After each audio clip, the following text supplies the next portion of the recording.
Fala pessoal, e aí, tudo bem?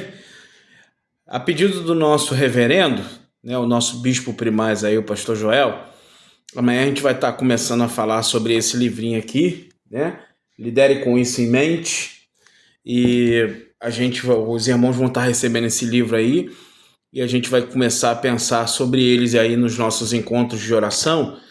E o pastor Joel pediu que amanhã eu estivesse falando para os irmãos aí acerca da introdução, né? Os primeiros capítulos do livro. E eu vou fazer uma breve introdução para vocês, para a gente amanhã conversar um pouco melhor sobre isso.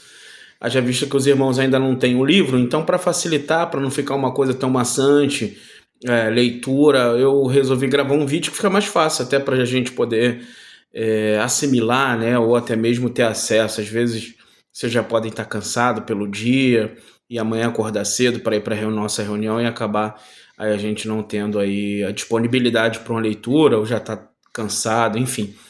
Mas a ideia do livro é a gente falar sobre a experiência do Craig Groeschel, né, que é um pastor norte-americano, que tem uma igreja muito pujante, né, uma igreja muito relevante lá nos Estados Unidos. E ele fala nesse livro sobre a experiência dele, né? Ele fala o termo, né, lidere com isso, esse isso é a ideia de algo especial, algo que algumas pessoas têm e outras não, algumas igrejas têm e outras não. E ele fala sobre aquilo que ele acredita que possa gerar o isso, né? Esses 7 princípios que possam gerar o isso. Aí ele fala sobre a visão, né, o foco, os princípios que ele acha, né? A visão, foco divino, companheirismo inconfundível, mentes inovadoras, disposição para pequenas falhas, corações focados para fora e mentalidade de reino. E aí depois a gente vai discutir todos esses temas, né? O pastor botou até aí para os irmãos, o pastor Joel botou aí para os irmãos as datas, né? Em cada igreja, cada capítulo que a gente vai abordar, enfim. Mas a ideia é só fazer uma introdução. Então, no início do livro, na introdução, ele conceitua esse isso, né? Ele tenta conceituar esse isso. Ele diz que isso não é uma coisa cartesiana, né? Ou seja, não existe um padrão científico para determinar ou conceituar um isso. A ideia é empírico, né? É algo de experiência, é algo que se sente, é algo que de fato é experimental. Então, ele fala sobre isso, né? Nesse conceito. E ele fala que ele adquiriu essa percepção a partir de uma experiência, e no capítulo 1 ele trata essa experiência, né? Quando ele diz que alguns têm isso e outros não. Ele fala sobre 2 experiências que ele teve.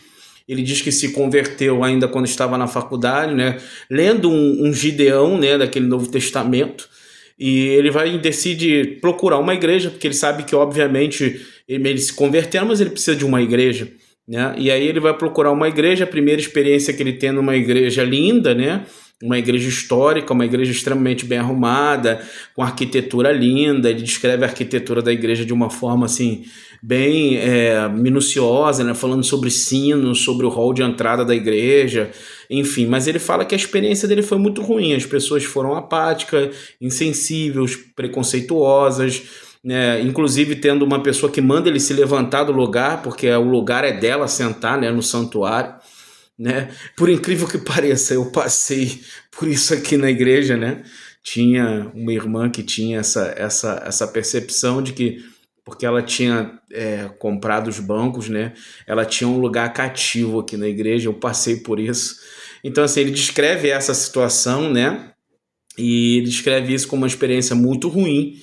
E ele sai dali perguntando a Deus por que que a experiência de conversão dele foi algo tão extraordinário e por que que Deus queria que ele passasse por aquilo todo domingo, toda semana, que era algo que não foi uma coisa boa para ele, né? E aí no mesmo dia ele diz que vai lanchar e aí encontra uns caras, né, na lanchonete. Os caras eram crentes, né, uma rapaziada, e o pessoal tava, né, conversando, brincando, rindo, e ele achou aquilo maravilhoso, e os caras com Bíblia. E aí antes dos caras lanchar, os caras oraram e tal. E aí ele achou aquilo extraordinário. Ele tenta se aproximar e até que um cara fala para ele que estava orando pela vida dele, que ficou feliz com a aproximação dele e tal. E aí ele se emociona, né? Ele não tinha a mínima ideia de que aquele cara estava orando por ele.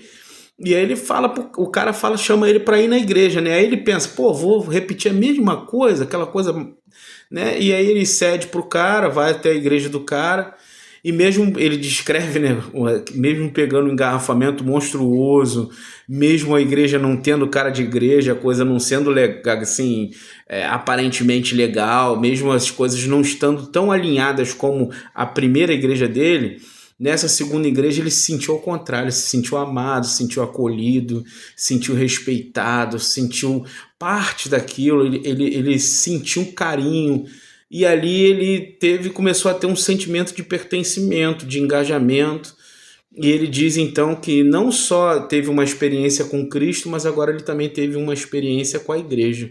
E a partir dali ele começou a se envolver com a igreja, a frequentar a igreja, e ele chega a usar a expressão assim, passei até mesmo a dizimar, ou seja, ele começou a abrir também não só o coração, mas também os bens, né, para que a igreja pudesse ser aí também alcançada nesse sentido. Então, ele pergunta isso, né? E aí, para nossa reflexão, né, fica algo assim que ele traz, né, sempre a final de cada capítulo algumas reflexões. Fica para gente a pergunta, né? Como será que as pessoas se sentem ao visitar a nossa igreja, né? Como será que os visitantes se sentem? Qual será a percepção deles? Quando a gente está do lado de pessoas que têm isso, como é que a gente sente isso? Como é que a gente enxerga? O que caracteriza aquelas pessoas com isso, né? Ele faz uma pergunta também interessante que eu deixo para os irmãos. Ele fala: olha, todo ministério tem pontos fortes e pontos fracos. O que nos nossos ministérios tem feito as pessoas melhorarem, se aperfeiçoarem? O que nós temos sido usados, como nós temos sido usados para instrumento para que nossa comunidade tenha isso. É isso, pessoal. Obrigado pela atenção de vocês. Espero que amanhã a gente tenha um papo muito legal sobre esse livro. A gente ore e que nossas igrejas possam ser abençoadas pela instrumentalidade do nosso ministério para a glória do nosso Deus. Um abraço, até amanhã.